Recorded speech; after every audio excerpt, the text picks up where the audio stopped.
Assalamualaikum warahmatullahi wabarakatuh.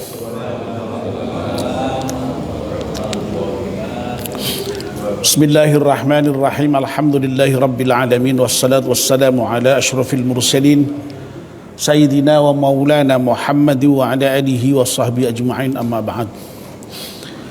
Ibu-ibu, bapak-bapak dan saudara-saudara sekalian, jamaah salat maghrib Masjid At-Taqwa yang insyaallah dimuliakan dan dirahmati Allah Subhanahu wa taala. Alhamdulillah, kita panjatkan syukur kepada Allah Subhanahu wa taala yang pada malam hari ini atas limpahan rahmat dan nikmatnya kita semua bisa hadir di masjid salat maghrib berjamaah, dan sekarang kita masih melanjutkannya dengan melakukan kajian ba'da maghrib. Kita mohon pada Allah Subhanahu wa taala semoga seluruh rangkaian ibadah kita di malam hari terima oleh Allah Subhanahu wa taala. Amin ya rabbal alamin. Mari kita mulai kajian kita dengan berdoa bersama-sama. Bismillahirrahmanirrahim. Asyhadu an la ilaha illallah wa asyhadu anna Muhammadar Rasulullah. Raditu billahi rabba wa bil islami dina wa bi Muhammadin nabiyya wa rasula. Rabbi zidni ilman nafi'a warzuqni fahman wa hukman wa alhiqni bis salihin. Amin. Mohon bacaan Fatihah sekali untuk pengarang kitab Nasrul Ibad dengan doa semoga kitab yang kita baca ini bermanfaat untuk kita semuanya. Ala hadhihi niyyah al-Fatihah. A'udzu billahi minasyaitonir rajim. Bismillahirrahmanirrahim. Alhamdulillahi rabbil alamin, arrahmanir rahim, maliki yaumiddin. Iyyaka na'budu wa iyyaka nasta'in. Ihdinas siratal mustaqim. Siratal ladzina an'amta 'alaihim ghairil maghdubi 'alaihim waladdallin. Amin. Bapak dan Ibu-ibu, kita masih meneruskan kajian kita kitab Nasrul Ibad. Yang terakhir kemarin kita sudah membicarakan bab Thulathi, maqalah yang ke-55 atau maqalah terakhir dari bab Thulathi. Bab yang isinya 3 poin nasihat, 3 poin nasihat.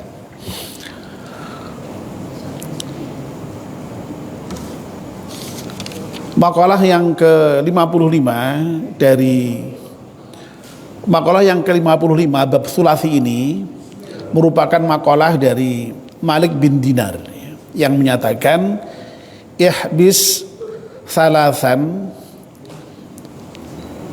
bi salasin hatta takuna minal mu'minin al-kibra bit tawadhu'i wal hirsa bil qanaati wal hasada bin nasihati.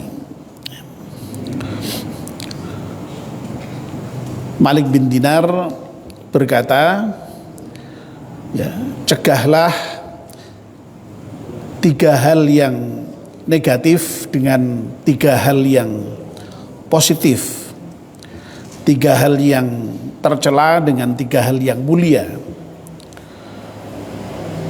Dan kalau kalian bisa mencegah 3 hal yang tercela dengan 3 hal yang mulia, niscaya kalian akan menjadi orang-orang yang mukmin yang benar, ya. Apa itu 3 hal yang dimaksud? Al-kibro bit tawadhu, cegahlah al-kibro, kesombongan, takabur, dengan tawadhu, dengan rendah hati. Wal hirsa bil qanaati, lalu cegahlah juga sifat tamak, rakus, serakah dengan qanaah. Dan yang ketiga, wal hasada bin nasihati, ya, cegahlah sifat hasad, ya, dengan nasihat.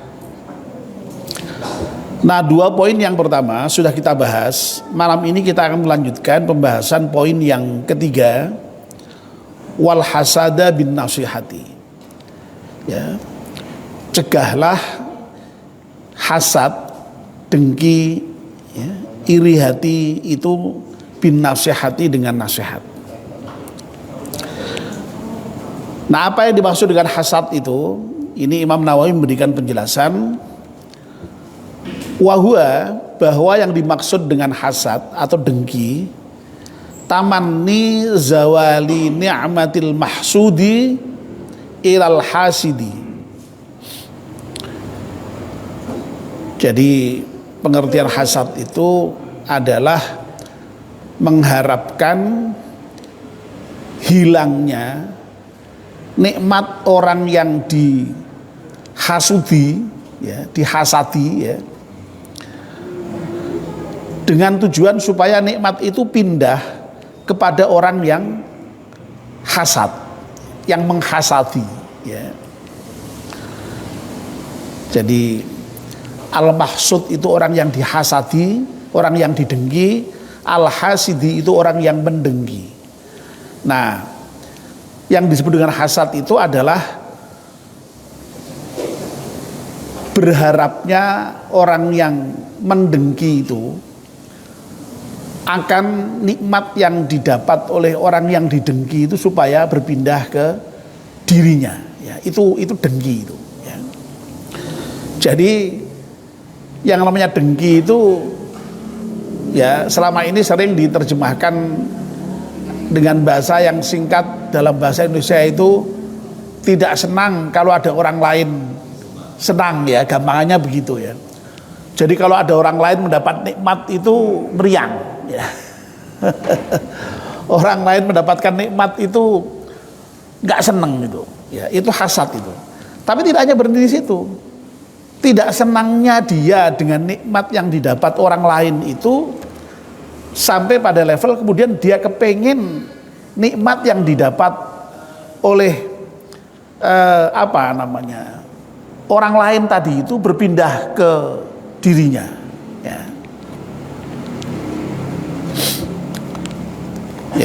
Ya contohnya banyak, ya, dalam kehidupan sehari-hari itu, ya, orang hasud kepada seseorang, ya, yang maksudnya agar supaya nikmat yang didapat orang yang dihasudi itu pindah ke tangan yang dihasadi itu banyak sekali, ya. Bisa terkait dengan harta, bisa terkait dengan tahta, bisa terkait dengan wanita, oh bisa semua itu, ya. Ya, terkait dengan harta misalnya, ya.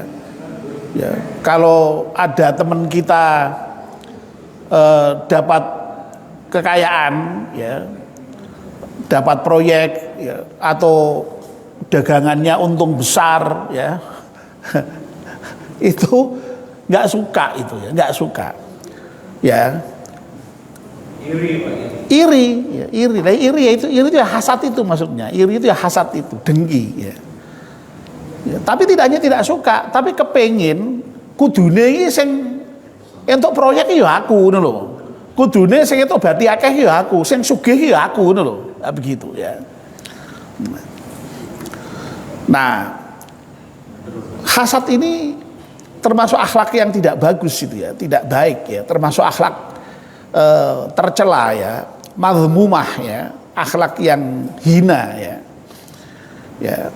Dan itu, ya, yang namanya perangai itu, ya, kadang-kadang atau bahkan seringkali masuk begitu saja ke diri kita itu, ya. Kadang-kadang bisa saja tanpa kita sadari itu, ya. Ya. Jadi kalau ada orang lain mendapatkan nikmat itu nggak suka, ya. Jadi kepengin bahwa yang dapat nikmat itu jangan orang lain tapi dirinya itu loh, ya, begitu kira-kira. Tadi contohnya harta. Nah, contoh lagi apa? Misalnya kalau terkait tahta, jabatan misalnya, ya. Kalau ada temannya dapat jabatan, ya, itu nggak suka juga, ya. Ya. Ya, temannya promosi, ya, jabatannya, ya, meriang, ya. Yo kudune ya aku sing untuk jabatan itu, ya. Ya pantas ya, ya. Nah, itu ciri orang dengki seperti itu, ya. Wanita bisa ndak itu dengki dengan wanita itu? Persoalan wanita bisa ndak? Wah, bisa juga ya. Ya sudah terlanjur naksir wanita tertentu si A gitu ya. Loh kok ternyata kok yang dapat orang lain gitu ya. Kira-kira meriang enggak itu ya? Meriang juga ya. Wah. Loh kudune ya aku sing entuk itu ya. Panse ya aku gitu ya. Wah. Nah, persoalannya ini Bapak-bapak dan ibu-ibu ya, karena orang dengki itu sampai pada level kepingin bahwa nikmat yang didapat orang lain itu pindah ke tangannya, itu kemudian ya biasanya tidak tinggal diam ya, lalu kemudian ya ada itu ya, kemudian upaya-upaya untuk menjadikan supaya nikmat yang didapat oleh temannya tadi itu pindah tangan ke dia ya, kasak kusuk ya toh. Kalau terkait dengan dagang misalnya ya, lalu kemudian ya entahlah dengan cara bagaimana supaya kemudian yang temennya yang untungnya banyak, yang berhasil itu kemudian jadi gagal, lalu dia yang moncer ya. Ya. Kalau yang terkait dengan jabatan ya lalu kemudian kasak kusuk supaya yang itu kemudian jabatannya dicopot ya, kemudian ganti dia yang naik ya. Ya. Kalau wanita ya sampai ada tuh dalam ungkapan di masyarakat kita ini, wes ora kena prawane ya tak tunggu. Ya. Ya. Wah itu kan ya akhirnya dengan segala cara itu diupayakan itu ya supaya wah itu kan efek dari hasad itu seperti itu bahayanya itu ya. Jadi makanya Masya Allah hasad itu jelek sekali, memang jelek sekali, bahaya sekali dalam kehidupan bermasyarakat itu ya. Ya. Dalam kehidupan bermasyarakat itu. Nah, oleh karena itu memang Nabi itu juga Masya Allah itu ya, jadi mengingatkan betul itu, jangan sampai kita itu punya sifat hasad ini ya. Jadi Nabi itu sampai mengatakan iyyakum wal hasada ya. Hendaknya kalian jangan sampai punya sifat hasad, punya sifat dengki itu ya. Fa innal hasada yakul hasanat kama takulun narul hataba ya. Ini hati-hati ini ya, Masya Allah ya. Jadi orang yang dengki dengan orang lain itu ternyata kedengkiannya itu memakan kebaikan, itu menghapuskan kebaikan. Yakulul hasanat ya, menggerus kebaikan. Dan menggerusnya itu Nabi menggambarkan kama takulun narul hataba, sebagaimana api membakar kayu bakar, ludes, bisa ludes itu ya.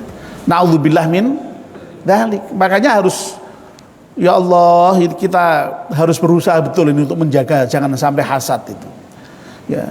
Itulah sebabnya makanya kalau ada teman dapat nikmat itu kita mestinya ya ikut bersyukur itu ya. Ya alhamdulillah koncone di mobil ya, alhamdulillah ya, muga-muga sesuk ya apa iso melu numpak itu kan gitu kan enak ya tahu misalnya ya. Ya. Nah, begitu. Tapi sekali lagi tidak mudah itu, tidak mudah ya. Nah, oleh karena itu Malik bin Dinar ya punya resep, punya kiat, kalau ada sifat hasad di dalam dirimu itu lawan itu cegah itu dengan nasihat ya. Jadi mencegahnya dengan nasihat ya. Ingat ya, kalau kemarin ya, kalau ada sifat takabur dicegah, dilawan dengan apa? Dengan tawadhu ya. Jadi kalau kita kok punya sifat sombong, cegah, lawan dengan sifat tawadhu, rendah hati ya, merendahkan diri ya. Kemarin kiat-kiatnya sudah saya sampaikan, banyak sekali kiat-kiat ya, dari Sayyidina Ali, dari Syekh Abdul Qadir Al-Jailani ya. Ya, yang tentu saja pendekatannya pendekatan sofistik memang ya. Ya. Insya Allah kalau kiat itu diterapkan ya tidak bakalan sombong lah gitu ya. Ya. Lalu kalau kemarin yang kedua, kalau kita punya sifat rakus, serakah, tamak, dilawan atau dicegah dengan qanaah, ya. Qanaah itu terima ing pandum. Jadi kalau ini kok hidupnya kita ngoyo, serakah, rakus, ya, cegah itu, lawan itu justru dengan sifat qanaah itu. Ya. Nah ini ya, menarik ini ya. Kalau kita punya sifat hasad, mencegahnya itu dengan nasihat. Ya. Nah nasihat itu apa? Ya, ini yang Nawawi kemudian berikan penjelasan. Wahia, yang dimaksud dengan nasihat, ad-du'a'u adalah mengajak, ya. Ya, jadi doa itu bisa mengajak, bisa berdoa, ya. Jadi bisa dua kata sekaligus, bisa makna sekaligus, ya. Ad-du'a ila ma fihi as-salahu wan nahyu amma fihi al-fasadu. Jadi yang namanya nasihat itu adalah mengajak kepada hal-hal yang baik, ya, as-salah wan nahyu amma fihi al-fasad, ya, dan mencegah hal-hal yang merusak. Masya Allah, ya. Jadi kalau kita punya sifat hasad, mencegahnya dengan nasihat. Nasihat itu mengajak yang baik, mencegah yang merusak, yang buruk. Oh, ya angel memang ya. Tidak mudah ya malah dia. Ya sama toh ya. Wong kita lagi sombong kok suruh tawadhu, itu kan ya angel. Kita lagi serakah kok suruh qanaah, ya angel. Ini juga begitu. Wong lagi hasad kok suruh memberi nasihat, ya. Tapi itulah, ya, justru itu kata Malik bin Dinar itu, kalau kamu bisa melakukan itu insya Allah berhasil, ya. Nah kira-kira prakteknya gimana itu ya, kalau kita hasad kok lalu kemudian kita memberikan nasihat itu ya. Ya mungkin kira-kira begini mungkin ya. Jadi kalau tadi misalnya hasad karena apa, misalnya hasad karena jabatan misalnya, ya. Ya, ada teman kita yang promosi mendapatkan jabatan, lalu kita hasad, kita dengki, ya. Ya, kita tidak suka kalau teman kita itu dapat jabatan tadi itu, bahkan kepingin jabatannya itu mestinya ya pindah ke saya begitu, ya. Nah itu suruh melawan dengan nasihat, suruh mencegah dengan nasihat, jangan sampai muncul seperti itu. Dan caranya apa? Dengan nasihat itu ya tadi itu, mengajak kepada kebaikan, mencegah kepada kerusakan, ya. Jadi kira-kira justru kalau ada teman kita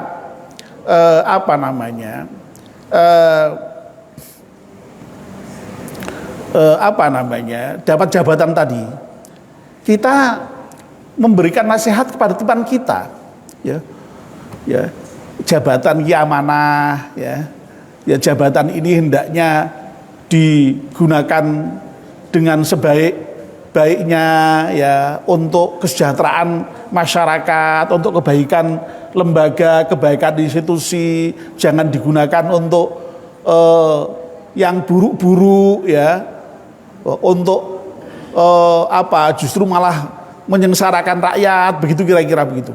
Loh, bayangkan tuh kalau kita itu kok misalnya ada teman bersaing dalam jabatan, bisa dalam pilkada misalnya, ya, berkalah kok iso ngomong kaya ngono, lu kira-kira ki hasadnya hilang tak itu? Hilang tuh hasadnya itu. Ya. Kalau bisa loh ya. Tapi ya susah memang untuk bisa seperti itu. Ya. Nah itu kalau nasihat kita maknai ad-du'a dalam pengertian mengajak-ajak. Tapi kalau dalam pengertian mendoakan, ya misalnya tidak mengajak sekalipun, kalau ada teman kita yang berhasil mendapatkan nikmat itu, kita doakan malah.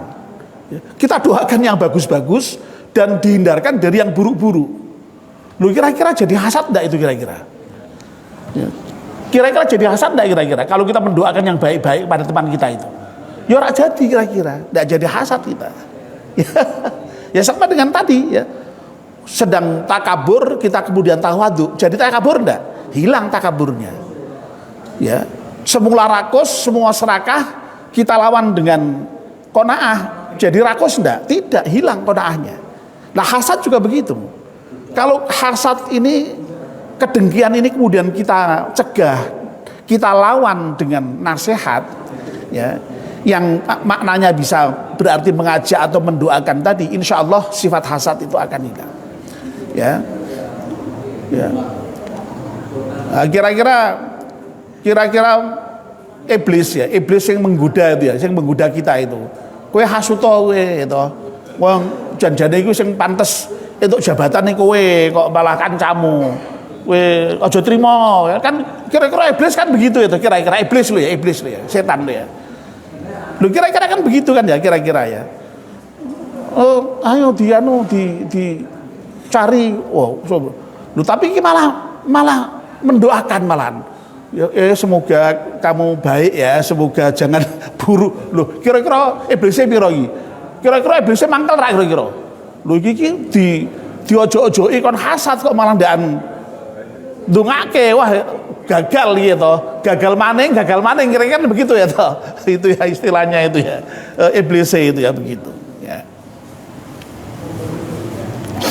Ya sama ya, terkait dengan hasad dengan harta, hasad dengan wanita tadi misalnya yang berupa kenikmatan tadi itu ya, kalau dicegah dengan nasihat ya insya Allah hasad itu tidak akan terjadi, tidak akan berkembang ya begitu ya. Tapi sekali lagi ini tidak mudah ya, pasti sulit seperti yang dua yang sudah dijelaskan kemarin ya, takabur dicegah dengan tawadhu ya, lalu rakus dicegah dengan qanaah, itu juga tidak mudah itu ya. Lah ini hasad dicegah dengan nasihat ya. Oke. Baik. Nah, lalu kemudian di bagian berikutnya ini Imam Nawawi menyebut sebuah hadis ya, wafil hadisi, dan di dalam salah satu hadis Nabi bersabda, la yajtami'u fi jawfi abdil ima fi jawfi abdin ya, saya ulangi, la yajtami'u fi jawfi abdin al-imanu wal hasadu. Tidak bisa berkumpul dalam diri seseorang itu dua hal ya. Apa itu? Iman dan hasad. Artinya apa? Ya. Kalau ada iman di dalam diri seseorang, berarti hasadnya tidak ada di situ ya. Sebaliknya kalau hasad ada di situ, iman hilang ya, setidaknya sementara ya. Jadi ketika hasad itu di situ ya, imannya sementara menghilang itu ya. Makanya kenapa kok sampai ada ungkapan al imanu yazidu yang kus itu ya, jadi iman itu bertambah dan berkurang ya, begini nih memang ya. Jadi kalau kita sedang maksiat itu sementara iman itu ya menyingkir, kira-kira begitu kira-kira ya. Ya. Tapi kalau kita sedang imannya kuat ya kira-kira maksiatnya menyingkir, tidak akan mungkin iman itu ya begitu. Nah ini kata Nabi itu begitu ya, tegas sekali. La yajtami'u fi jawfi abdin al-imanu wal hasadu ya. Nah iman di sini ini maksudnya adalah al-iman bil qadari, iman kepada qadar ya, tidak iman secara keseluruhan, iman khususnya terkait dengan qadar.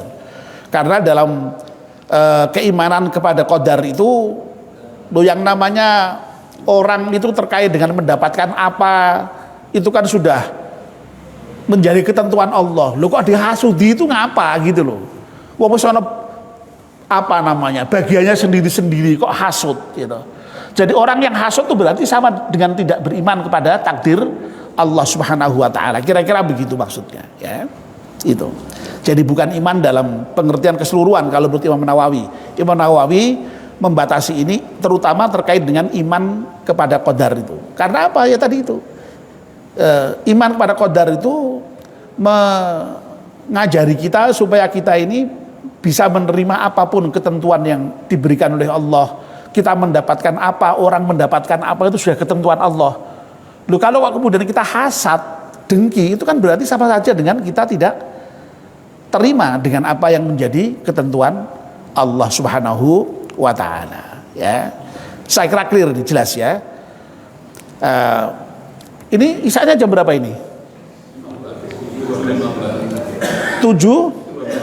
Oh ya, masih cukup berarti ya. Saya langsungkan aja karena ini sudah tinggal apa namanya? Tinggal penjelasan tambahan saja ini. Masih panjang tapi penjelasan tambahan saja, tidak perlu dijelaskan panjang-panjang. Lalu kemudian Imam Nawawi di samping mengutip pendapatnya Kanjeng Nabi juga mengutip pandangan Muawiyah. Muawiyah itu salah seorang sahabat Rasulullah. Wa an Muawiyah radhiyallahu anhu qala. Dan dari Muawiyah radhiyallahu anhu qala, Muawiyah berkata, ini kata Muawiyah ya, kullun nasi aqdiru ala ridahu, setiap manusia aku mampu untuk mencari ridhonya ya. Ya kalau diterjemahkan dengan bebas berarti ya saya itu membuat ridho semua orang tuh bisa. Itu kata Muawiyah ya, membuat ridho si Anu bisa, si Anu bisa, si Anu bisa, si C bisa, si D bisa, semua bisa lah pokoknya ya. Tapi ada pengecualian, illa hasida nikmati, kecuali terhadap orang yang hasud terhadap nikmatku.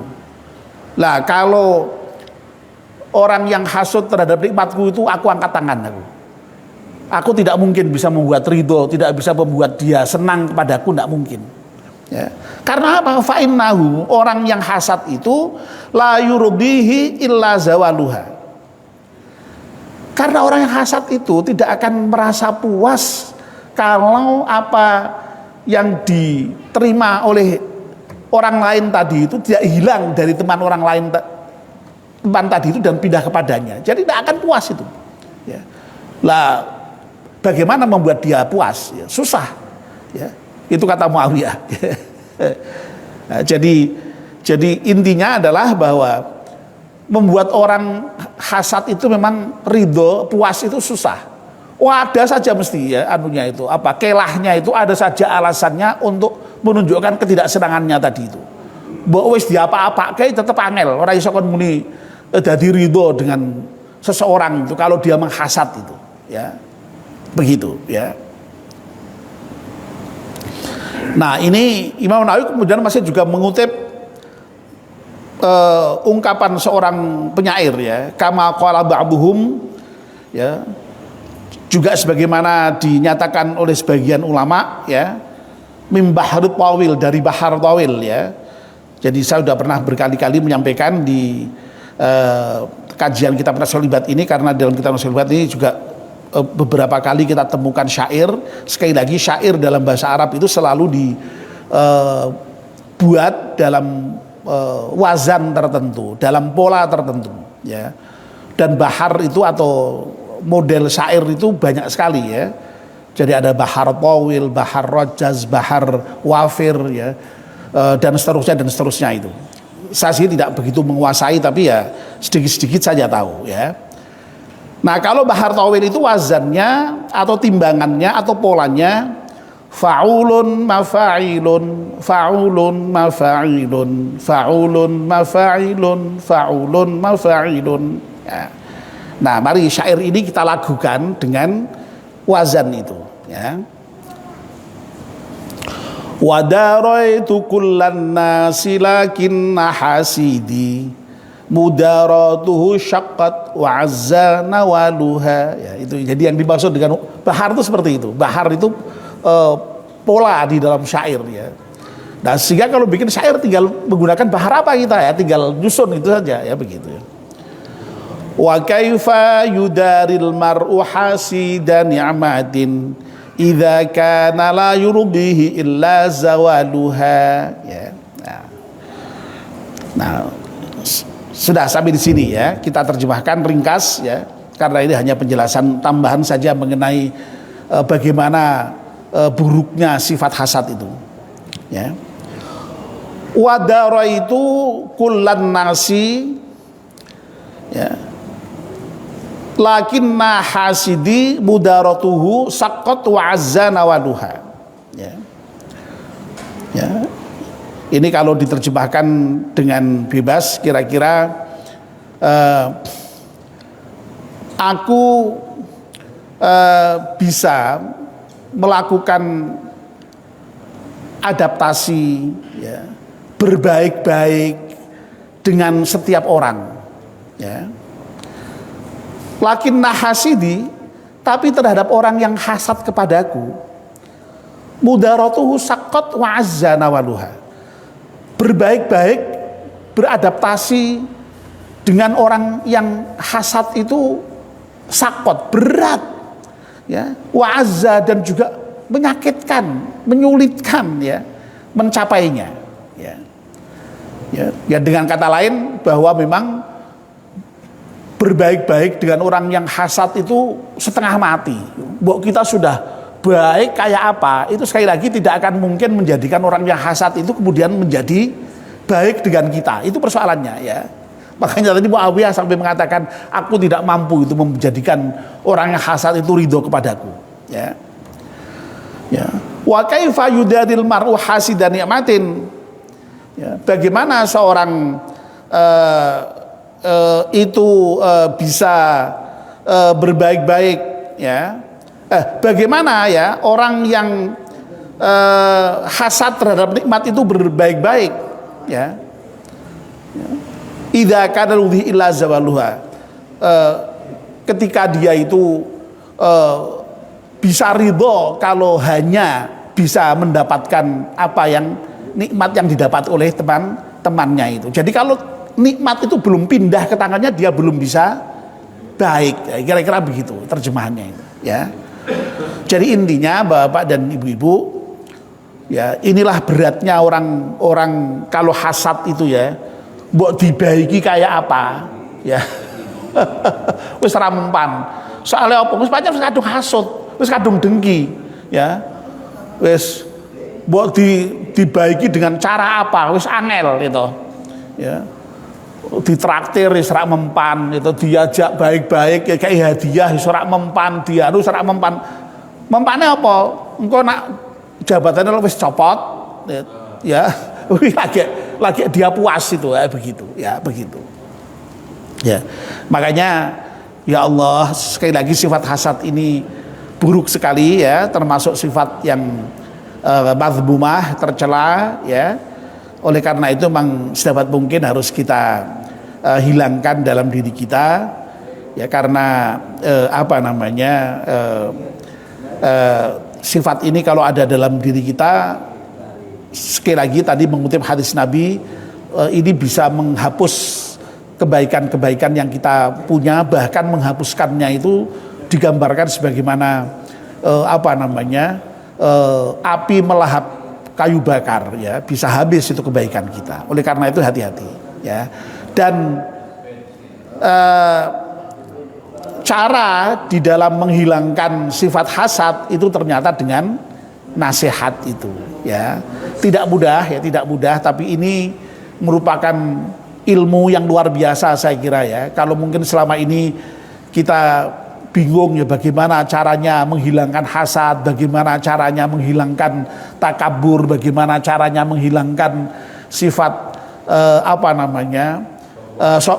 rakus, ya, tamak, ya. Ini apa yang dinasihatkan oleh Malik bin Dinar ini mudah-mudahan bisa menjadi kiat bagi kita untuk bisa menghilangkan sifat-sifat buruk yang ada pada diri kita itu.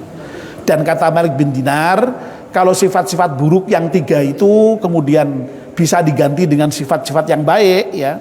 Tawadhu diganti dengan qanaah, tawadhu diganti dengan Masya Allah, takabur diganti dengan tawadhu, ya, tomak diganti dengan qanaah, lalu kemudian hasad diganti dengan nasihat. Itu kita akan menjadi orang yang mukmin sejati tadi itu, mukmin yang sungguh-sungguh tadi. Amin ya rabbal alamin. Nah, mudah-mudahan kita semua bisa mengambil pelajaran dari nasihat yang ke-55 dari bab tsulasi ini. Bapak dan Ibu-ibu, sampai di sini berarti bab tsulasi, ya, bab yang isinya 3 poin nasihat sudah selesai, ya. Insyaallah berikutnya, ya, kita akan memasuki babur rubai, ya, bab yang isinya 4 poin nasihat, 4 poin nasihat, ya. Nanti berikutnya bab khumasi, bab yang isinya ada 5 nasihat, 5 nasihat. Lalu bab sudasi, bab yang isinya 6, ya, begitu, ya. Jadi Ini menariknya kan penasihat ahli bait seperti itu. Jadi ketika kita membaca itu lalu kemudian mudah untuk mengingat karena ada 33 itu. Ada polanya itu. 22, 33, 44, 55, 66 sampai dengan 10 ya. Ya tidak perlu harus hafal, tapi insya Allah dengan ngaji seperti ini mudah-mudahan kita mendapatkan banyak ilmu yang mudah-mudahan insya Allah akan bisa memperbaiki